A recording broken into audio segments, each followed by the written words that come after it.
अथ सत्यार्थ प्रकाशः अष्टम समुल्लासः। अब हमारा स्वाध्याय का क्रम आगे बढ़ता है।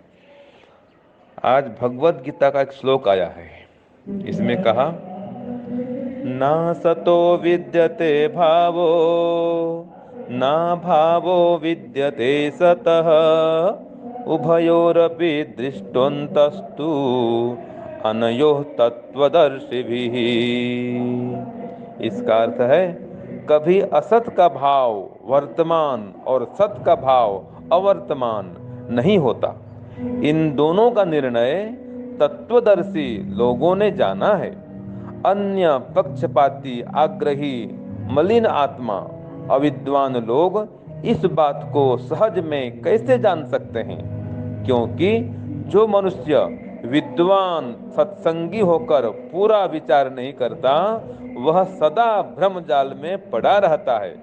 धन्य वे पुरुष हैं कि सब विद्याओं के सिद्धांतों को जानते हैं और जानने के लिए परिश्रम करते हैं। जानकर औरों को निष्कपटता से जनाते हैं। इससे जो कोई कारण के बिना सृष्टि मानता है, वह कुछ भी नहीं जानता।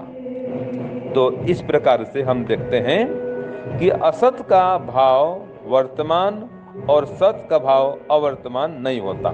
अर्थात जो अभाव है वो भाव में नहीं आ सकता है, और जो भावात्मक पदार्थ है उसका अभाव नहीं होता है। वो सूक्ष्म जरूर होगा लेकिन अभाव में नहीं जाएगा। तो इनका निर्णय जो तत्ववेत्ता तत्वज्ञानी लोग हैं वे करते हैं। लेकिन जो पक्षपाती है, आग्रही, मलिन आत्मा होते हैं, अविद्वान होते हैं, वो इस बात को नहीं जान सकते हैं। तो जो मनुष्य विद्वान है, सत्संगी है, विचार करता है, वही व्यक्ति इस बात को जान सकता है। तो इस प्रकार से सब विद्याओं के सिद्धांतों को जो जानते हैं वे धन्य हैं और इसके लिए परिश्रम भी करते हैं। फिर स्वयं इस विद्या को ज्ञान को जान करके दूसरों को जनाते भी हैं। तो वास्तव में यही सच्चाई है कि कारण से ही कार्य का निर्माण होता है। ये भाव यही आता है कि अभाव से भाव की उत्पत्ति नहीं होती है।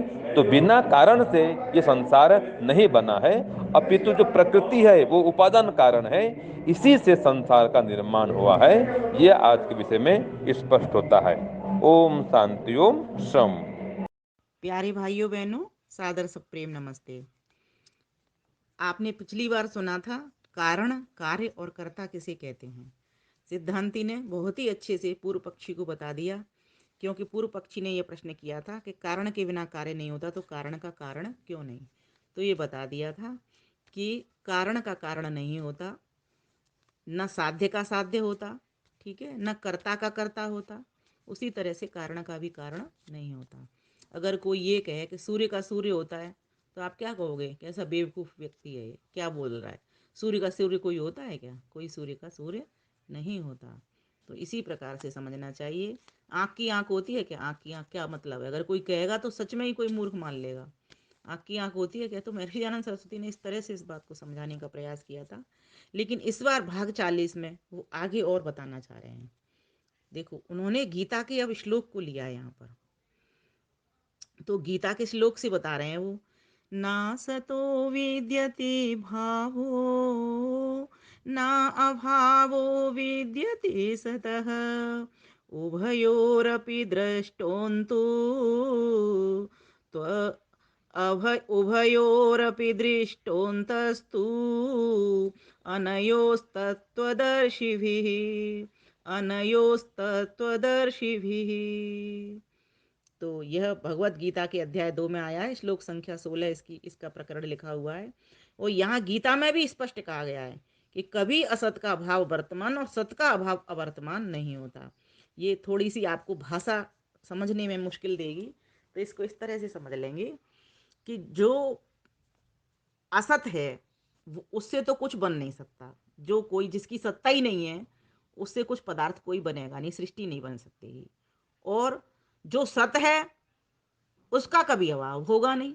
भाई जिसकी सत्ता है उसका तो अभाव होगा नहीं, ठीक है।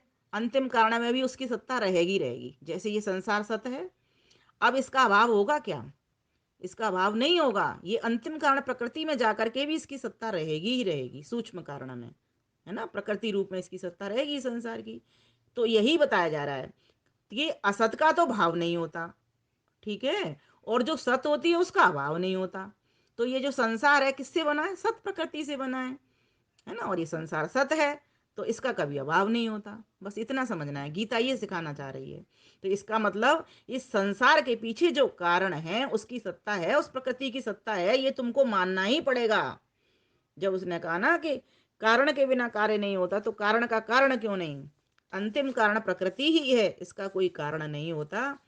और यह जो कारण, अंतिम कारण प्रकृति है, यह भी ऐसी नहीं है कि असत हो, यह भी सत है, ये रहती ही रहती है। इस बात के अंतर को कौन जानते हैं? जो विद्वान लोग होते हैं, ज्ञानी लोग होते हैं, तत्ववेता होते हैं, जो निर्णय करते हैं, ठीक ठीक निर्णय बुद्धि से करते हैं, ऐसे लोग ही इस बात को समझ पाते हैं। तो मैंने इसका काव्य में कह दिया है, कभी असत का भाव न होवे और कभी ना सत का रहे अभाव, कभी न सत का रहे अभाव, तत्ववेता निर्णय करता ही जाने अंतर दोनों का ही भाव, जाने अंतर दोनों का भाव। पक्षपात से रहित जो विद्वान, पक्षपात से रहित जो विद्वान, जान सके जानी ही केवल, जान सके जानी ही केवल, बाकी तो भ्रम जाल पड़े, बाकी तो अज्ञान पड़े, धन्यवान उन्हें जो जनावे निर्मल, धन्यवाद उन्हें जो जनावे निर्मल। जो शुद्ध ज्ञान देते हैं उन्हीं को धन्यवाद है, क्योंकि वे पक्षपात से रहित होते हैं। ऐसे व्यक्ति निरभिमानता से पूर्ण होते हैं, अर्थात वे अहंकार से शून्य होते हैं, कोई पक्षपात नहीं करते, विद्वान होते हैं, ज्ञानी लोग होते हैं। इसलिए वो सत्य अर्थ को जानते हैं और सत्य अर्थ ही हमको जनाते हैं। जैसा उन्होंने शब्द प्रमाण में देखा है, सुना है, जाना है, या समाधिस्थ होकर के ऋषियों ने जो ज्ञान परमात्मा से लिया है, उसी ज्ञान को वो हमें जनाते हैं। बाकी के जो अविद्या वाले लोग हैं, अज्ञानी लोग हैं, वे तो इसी भ्रम में पड़े हुए रहते हैं। वो तो कहते हैं ये संसार है और ये संसार नष्ट हो जाएगा, कोई इसकी सत्ता नहीं रहेगी, वो प्रकृति को मानते ही नहीं है।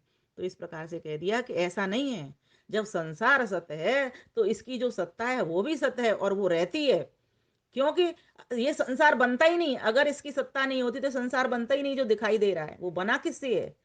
इसके पीछे कोई कारण है और वो सत कारण प्रकृति है। तीन चीजें मैं बताया करती हूँ, शास्त्र हमारे कहते हैं कि ईश्वर, जीवात्मा, प्रकृति तीनों सत हैं, लेकिन प्रकृति जड़ है और परिवर्तन वाली है, इसकी अवस्था में परिवर्तन होता है। इसीलिए ये संसार परमात्मा इस तरह का बना देता है, जो प्रकृति रूप रंग वाली है। लेकिन जीवात्मा में कोई परिवर्तन होता नहीं, अपरिणामी है, अप्रतिसंक्रमा कहा है जिसे। और परमात्मा में कोई अंतर होता ही नहीं। ठीक है, तो दोनों आत्मा परमात्मा में तो कोई कुछ अंतर होता नहीं, जैसे हैं वो वैसे की वैसे ही रहते हैं, न बढ़ते न घटते, न छिलते न सड़ते, कुछ नहीं होता।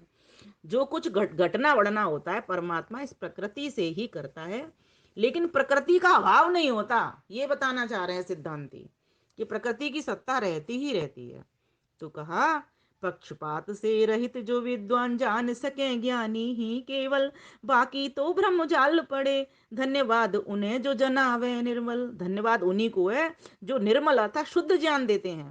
कारण के बिन सृष्टि कभी भी कार्य में परिणित हो वे नहीं, कार्य में परिणित हो वे ही नहीं, अतः जो कारण बिन सृष्टि हो, ऐसा करे कथन वह जाने ही नहीं, वह जाने ही नहीं। बिना कारण के कभी भी सृष्टि नहीं होती। अगर कोई ऐसा दम्भ भरता है कि बिना कारण की सृष्टि, बिना प्रकृति की ये सृष्टि बन गई है, तो वह नहीं जानते हुए भी नहीं जानता। ये बिल्कुल स्पष्ट कह दिया महर्षि दयानंद सरस्वती ने। तो आप सभी भी इस बात को जानें, ज्ञान का लाभ लें और औरों को भी इस वीडियो को शेयर करके पहुंचावें। धन्यवाद, नमस्ते।